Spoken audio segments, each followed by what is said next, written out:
Hey, it's Scott Petrak with another episode of the Brown Zone Coverage Podcast. After a bit of a summer break, we are back.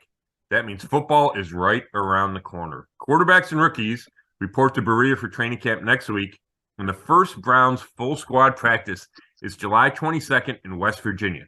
So it's time to start talking Browns again. Here to help me preview training camp with another look coming next week is Dave Chudowsky of the WKYC Morning News. How you been, Chud? Been enjoying summer, Scott. It doesn't last long, does it? It goes by quick. Too quick. Too quick, no doubt. I'm doing good. I'm actually on my way home from Canton and Akron. And as we tape this on Wednesday morning, I got the juices flowing, went down to do a story on the Pro Football Hall of Fame and Joe Thomas and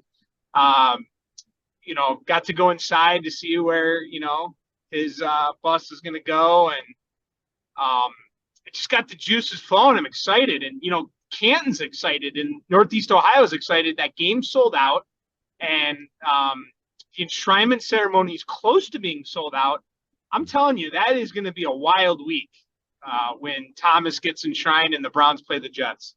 That's pretty cool, Chud. I got my official media approval, right? The credential request came in the other day. So that got me thinking about it. And then I've been trying to come up with ideas. I wrote so much about Joe when he was going to get in the Hall of Fame, right? When the announcement came in February, I talked to him. I talked to a bunch of his former line mates. So I'm trying to come up with another angle just to preview it so I have something ahead of time. And then, I've never been down there for an enshrinement. And I'm going to, I'm planning on going for Joe. So I'm really looking forward to that. I know it's such a scene down there. People who go every year just really love it. So that's going to be cool. Yeah. And you know what it is? When we grew up, Scott, it was just one day, Saturday, right? That's when they did everything. And now it's become a week-long event. You got the game on Thursday, the enshrinement on Saturday. You have parade. You have all these things that go on. And also, too, I don't know if you've seen, they have the Hall of Fame Village there, which is not part of the Hall of Fame. They're two different things, but they're partners, right? Mm-hmm. And I don't know, they have the Ferris wheel there. That was at the IX Center, the zip line. They're building a hotel. There's going to be a water park, restaurant, gambling. Nice. It is unbelievable what that Hall of Fame Village has become and what it will continue to be. The Hall of Fame wants people to come there and not just leave after the event and because that's all it would be. It would be right. The Hall of Fame, and then you're done.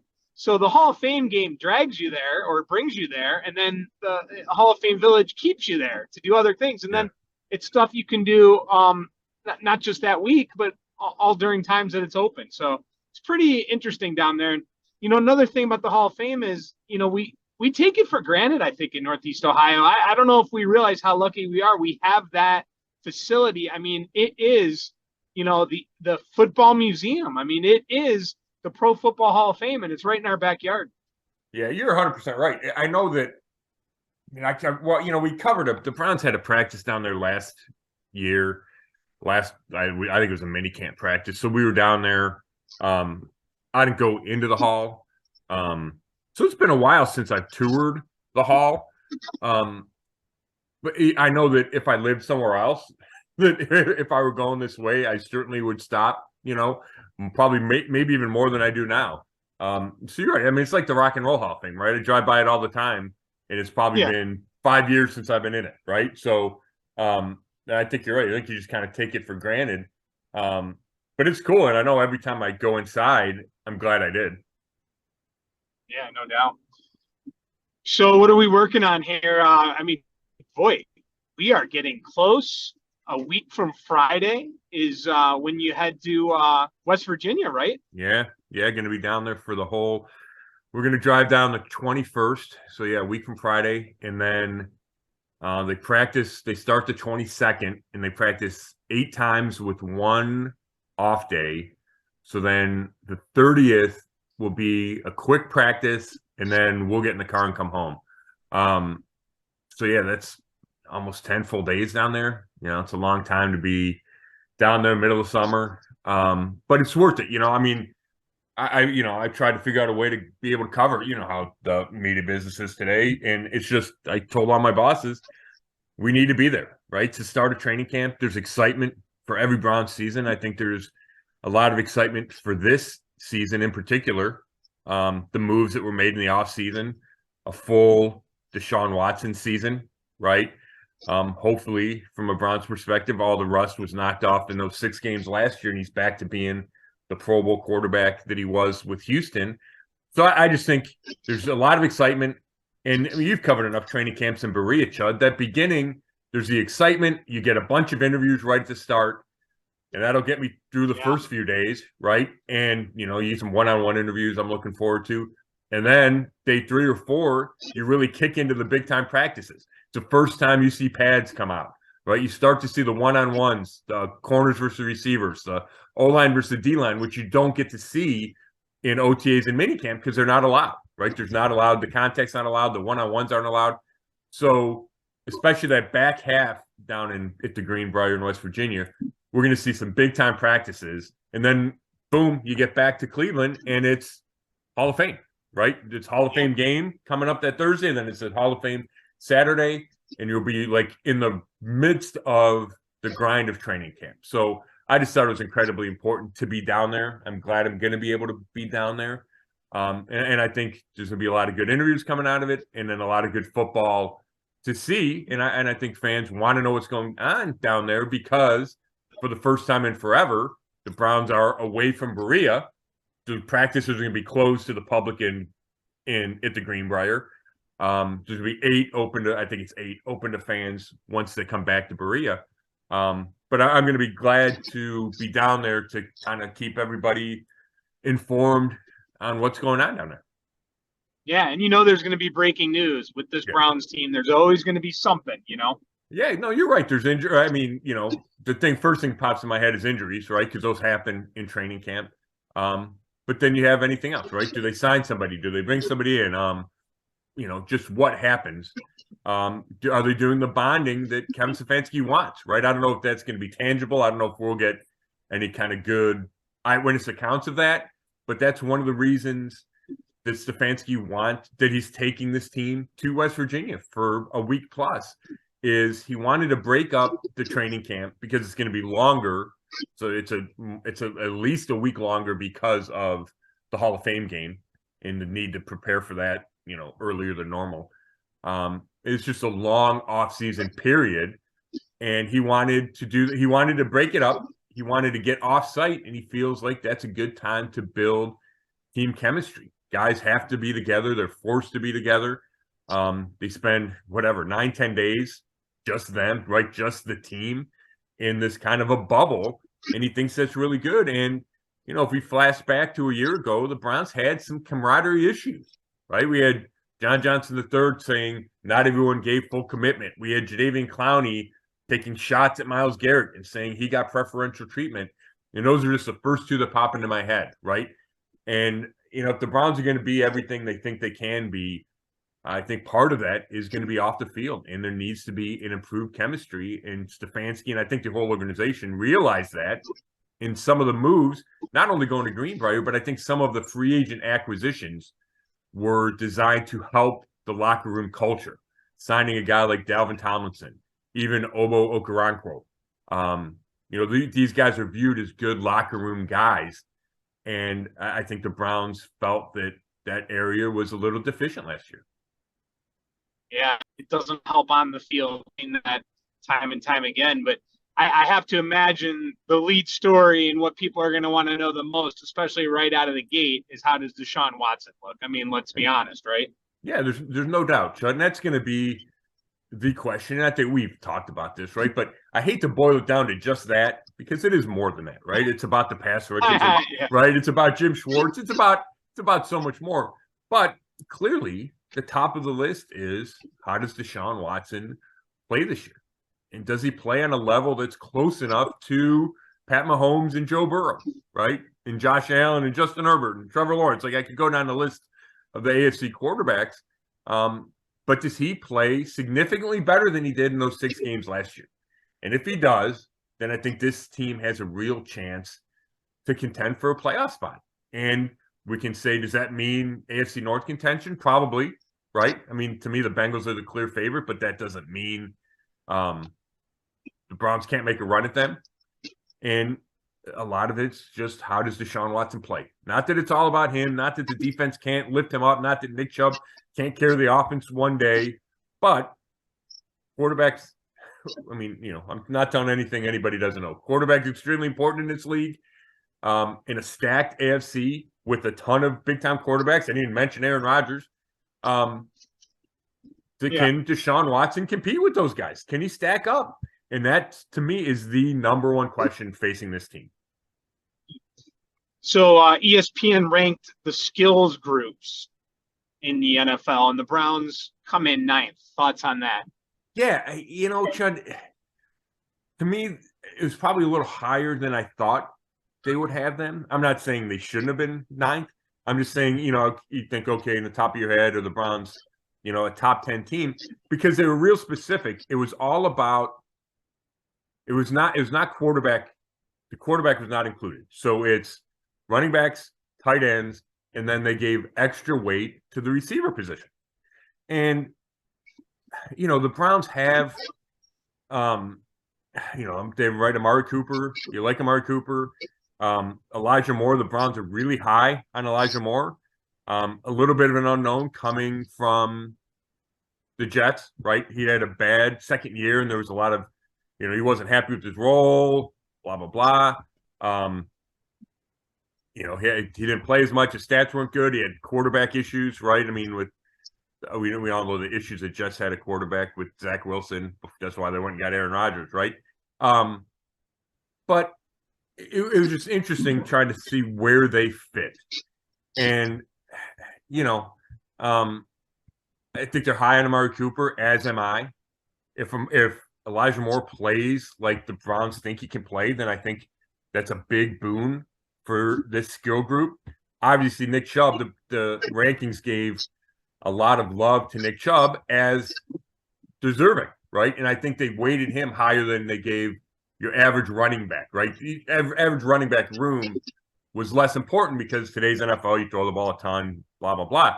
But they gave a lot to Nick Chubb because he is arguably the best running back in the game. So you got Chubb, you got Cooper, you got Moore, and then you got, good, I think, secondary receiver targets with Donald Peoples-Jones, Marquise Goodwin. You drafted Cedric Tillman, who looked good in OTAs and minicamp.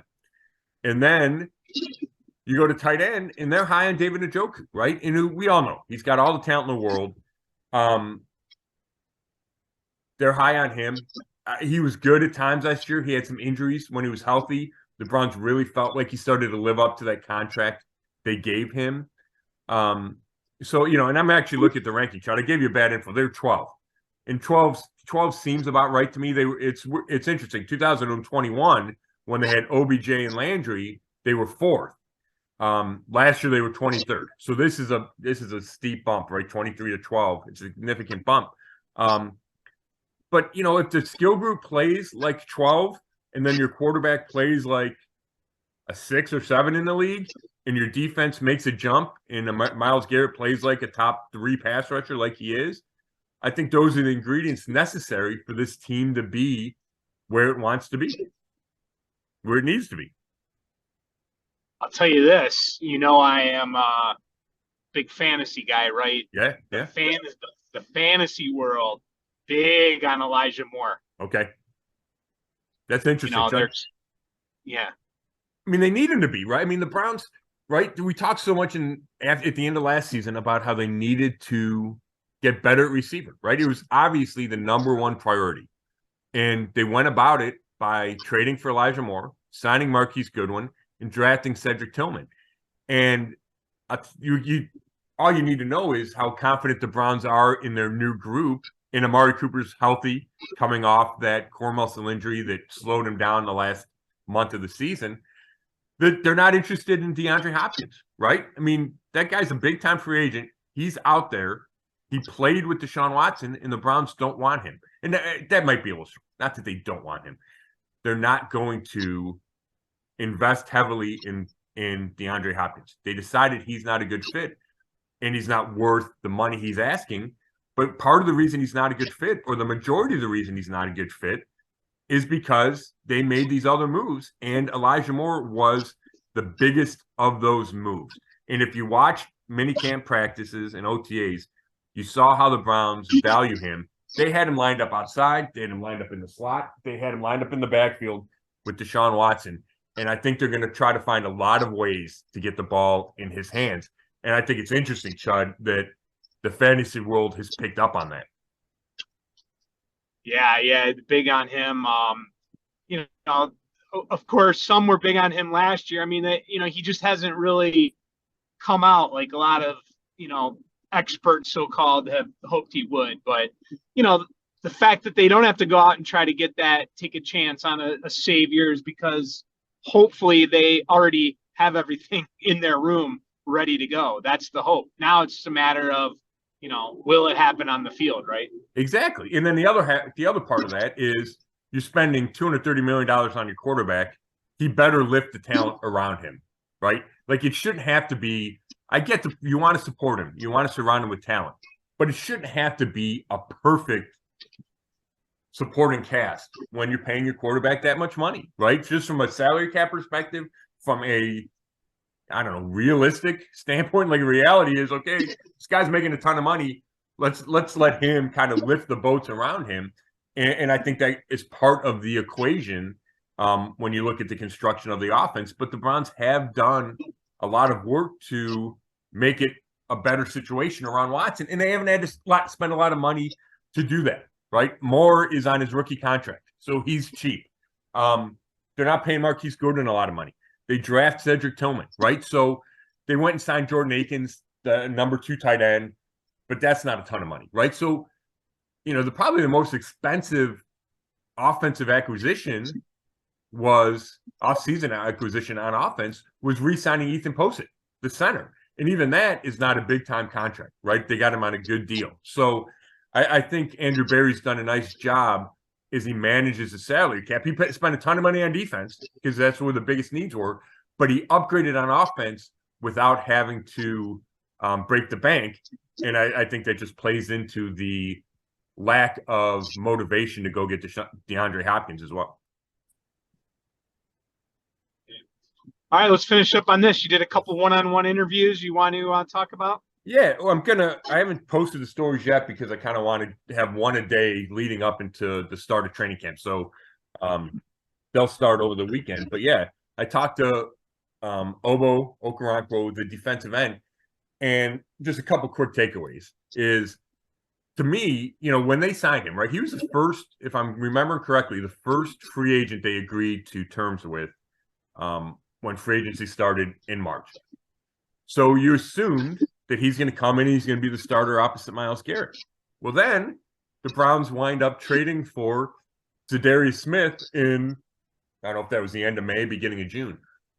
And all of a sudden you get a 3-time Pro Bowler that had a great first half of last season where they were talking about what he was being talked about is a defensive player of the year candidate until he got hurt. So now Zadarius Smith moves into that role. He's going to be the starter opposite Myles Garrett.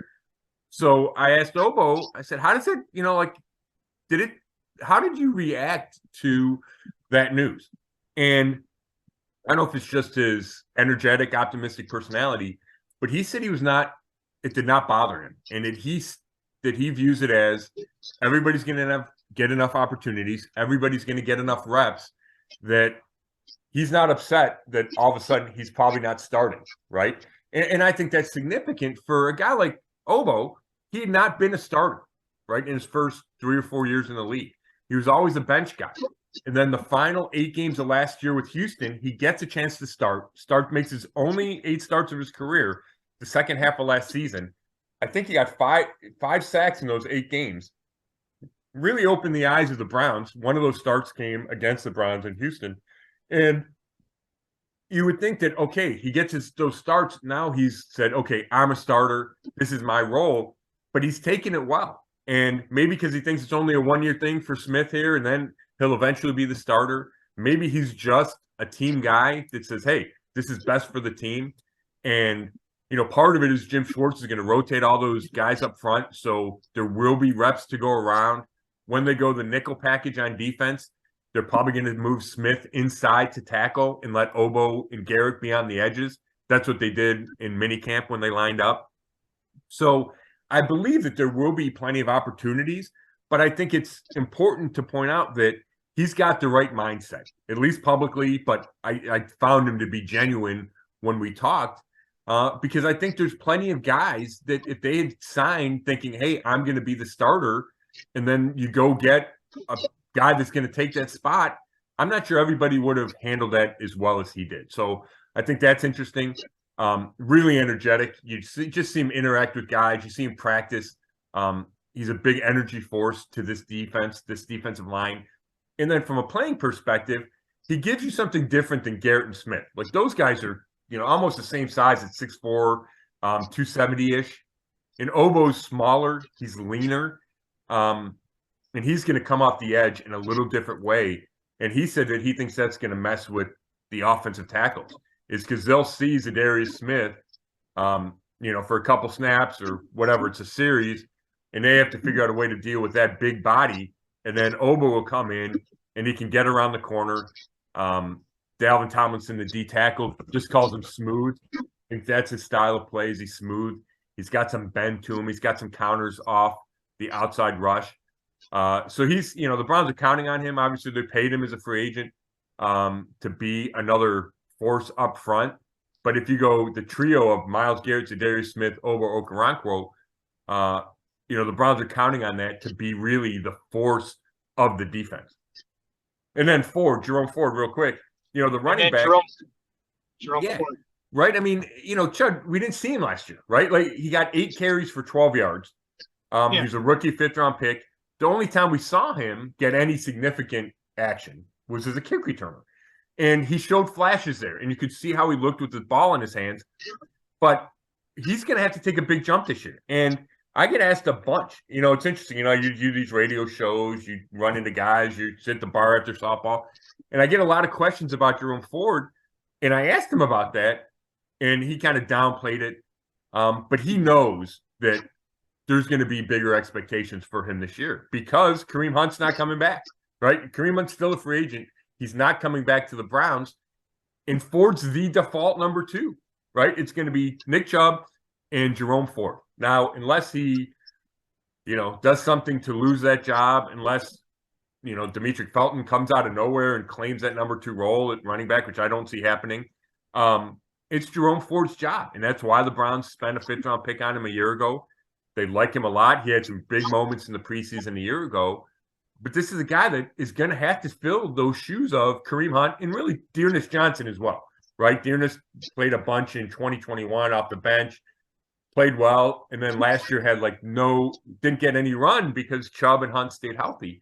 But now there's just no number 2. So it's going to be Nick Chubb, and I fully expect Jerome Ford, and he's going to have to be ready for that. And he said he's going to spend that whole time between minicamp and training camp mastering the playbook. He's going to do that and fish. That's the 2 things he said he was going to do because he knows how important that role is. He spent a lot of time working on blitz pickup, which you don't get to see in the offseason because you don't do those, the one-on-one drills. But we'll see that in training camp. And I love that drill anyway where the linebacker's coming right at the running back in the blitz pickup.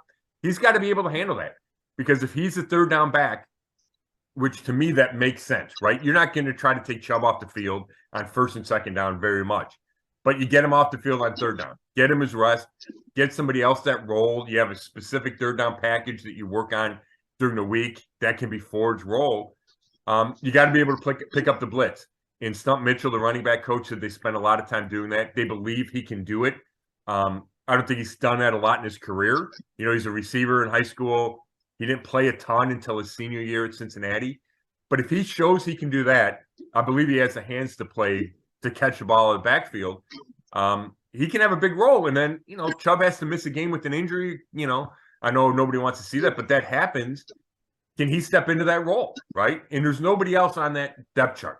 It's John Kelly Jr., who's been around, but mostly practice squad guy. Demetric Felton, who we talked about, who hasn't shown a lot back in the running back room. Maybe he can help out on 3rd down because he has that receiver history. But to me, it's Jerome Ford's job to be the number 2 back, and that's an important role. And I think there's a lot of conversation about him. He knows it. He has those expectations, but it's an unknown because he didn't run the ball last year. He's only got the 1 year in college as a big-time running back. So while there's plenty of unknowns, I think there's also a lot of optimism because the Browns really like what they saw in him at Cincinnati, and then just what they saw in the glimpse of practice, and then the glimpses is a kick returner. Real quick, Scott, just to end this, is Kareem Hunt, like, has he lost it? Do you think he's done? Yeah, that's a great question, Chud. I think there's a belief that he slowed down some. I think weight can be an issue for Kareem, but, he plays extremely hard. I thought he played hard last year, and I know his stats weren't what they had been, and I thought part of that was circumstance. And I just flashed back to the game at Baltimore where it was his turn, right? Chubb gets 2 series, Hunt comes in for his, and they're backed up on the goal line. They miss a block. Patrick Queen kills him for like a 7-yard loss. And then it felt like that happened a lot to Kareem, and I don't think it was necessarily his fault. But I do believe there's a question around the league. I think you're right, Chud, that people wonder if he's the same guy. And I think he's also a victim of what's happening to running backs, right? That there's not a huge market for them. There's not a lot of money getting paid to guys on 2nd and 3rd contracts. Chubb and Christian McCaffrey are the exceptions, right? You look at Dalvin Cook, right? The Vikings cut Dalvin Cook because they're trying to save salary cap space. And he, to me, is a top 5 running back in this league, at least the potential to be a top 5 guy. Yep. I really like him. Zeke hasn't signed anywhere, right? Ezekiel Elliott. And there's other guys on there. So I think Hunt just kind of in the pecking order might be 5th or 6th on that list of available running backs, and no team's going to rush to sign him. And I think that's disappointing for Kareem Hunt, who certainly, I mean, you even remember last year, Chud, remember he tried to kind of, it wasn't a holdout, it was kind of a sit-in during training camp where he didn't do the team drills, right? He went a day or two without doing team drills, and he wanted to be traded. And I think he figured he would get, like, the Browns were paying him $6 million. I think he thought he was going to get a raise somewhere. He's going to be lucky to play for the minimum this year. And that might be an exaggeration. But I don't think he's going to play for much more than the veteran minimum of 1 point whatever it is, right? It's going to be a big pay cut, and he's probably not going to be the number 1 back somewhere, which I'm sure in his thought process was get away from Nick Chubb, go be the featured back. And it just doesn't seem like that scenario or that situation's available to him. Yeah, exactly. Well, I was driving home from work on Monday, and I was sitting there thinking, I'm like, man, something's been missing in my life the last few weeks. And I'm like, oh yeah, it's the podcast with Petrak. I'm like, well, I'll hear from him next week. We'll preview training camp. And then the very next day you text me, hey, you around this week, buddy? Oh my God, that's so funny, Chud. God, you were missing those annoying texts. Hey, when are you available? When can we fit this in? Can we work around my golf schedule? I love it. I know, it's great. Well, I'm glad we were able to do this. Yep. We'll do it again next week. Yeah, we'll talk about like the players to watch, position battles, all kinds of those. Get a little bit into the nitty-gritty of training camp. I just didn't want to I didn't want to wait all of it for next week. I wanted to kind of get back into it a little bit, set the stage for training camp. So I'm glad we were able to do this. Yeah, no doubt. Have a great weekend. We'll talk next week. Sounds good. Thanks, Chud. Thanks for everybody for listening.